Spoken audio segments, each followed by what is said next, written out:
Alivelu tiffin తీసుకొచ్చి పెట్టింది. పరమేశం ఆ చపాతీ తుంచడానికి ప్రయత్నిస్తే అది చాలా గట్టిగా ఉంది.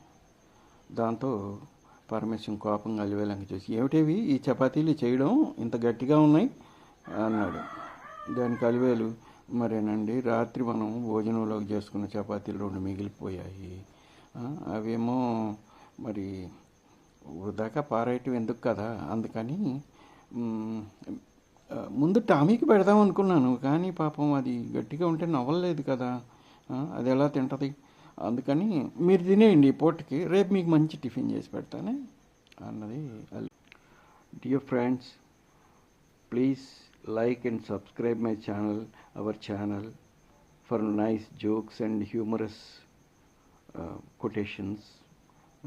మీలాంటి అభిమానుల సూచనలు సలహాలు కూడా ఇవ్వండి.